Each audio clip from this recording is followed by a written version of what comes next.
What's going on, guys? So, this is normally the part where I do the whole YouTuber thing, like, oh, I bet you're all wondering why I haven't posted in a while, but let's be real here. I have 12 subscribers, and most of y'all are probably my friends and family, which I love y'all, and you probably know what I've been up to, but long story short, I got laid off. And so I figured the best thing to do at this time would be to make a game. So here I am. So, what better genre than a game to help me study the thing I've been procrastinating? Japanese. So, I wanted to make a game to break up kind of the monotony of studying kanji a bit. Something to kind of give me a break from the Anki decks and the flashcards, and just to kind of gamify learning the language. So, here in lies what I'm affectionately calling Kana Smasher.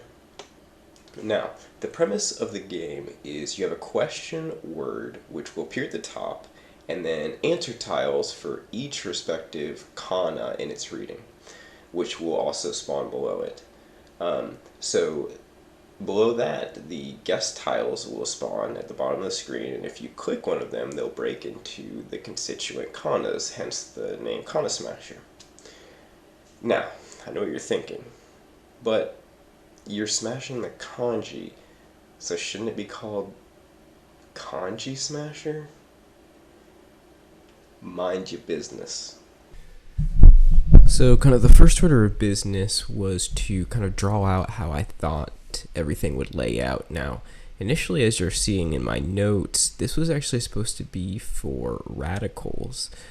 So the idea was that you would take kanji and then you would break it into its constituent radicals, and then you would use those radicals to make other kanji.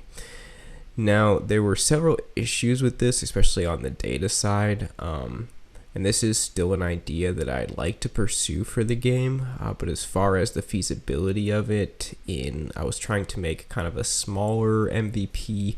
I didn't think this idea would be too viable, but this is something that's kind of in the back of my mind that, maybe one day for the project I'd like to get there. After kind of moving past that idea, I struggled a bit with what the game would look like. Once I moved from that, I thought about making another game singularly about kanji instead of about words themselves. But one of the main issues that I have with this is how would a user know what reading the kanji was for? So then I kind of stepped away from that one and ultimately landed on using entire words.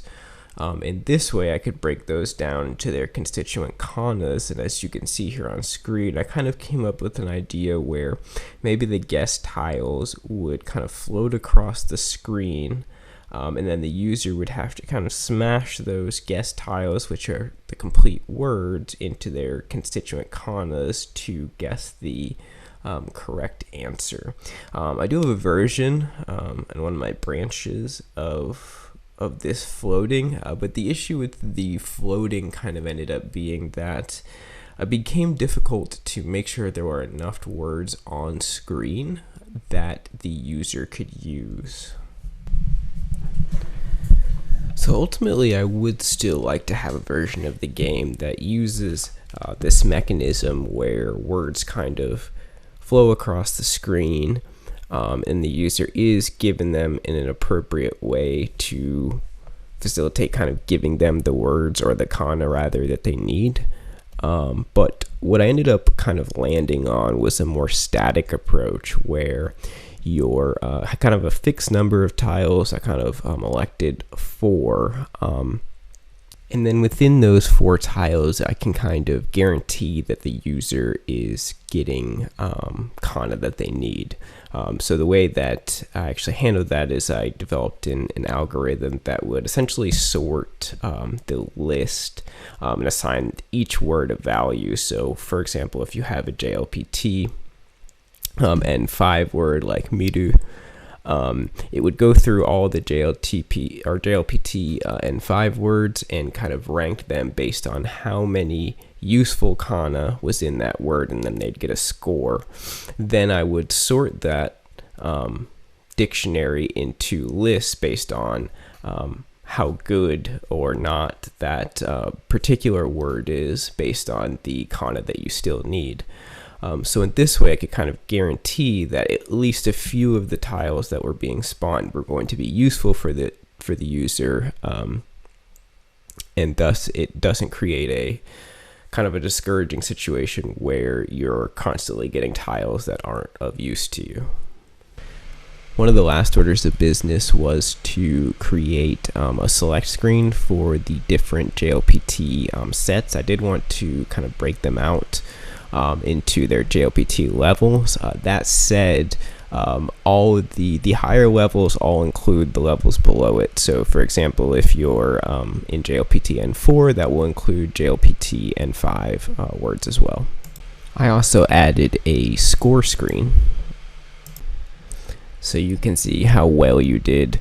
Now obviously there's a ton of things that I would love to add to this, but I kind of wanted to just get this out there to see if there's really any interest in kind of the community.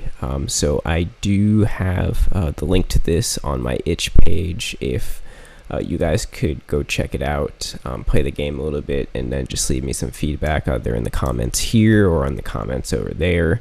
I would greatly appreciate that, because definitely based on the feedback I get there, we kind of look at priorities and next steps on the project. I definitely would like to keep developing this, but yeah, biggest thing is I'm just really looking for feedback here. So as much as you guys can give, would greatly appreciate that. With that, appreciate you guys tuning in to kind of Devlog 0, I suppose, of Kana Smasher, and yeah, thanks for watching.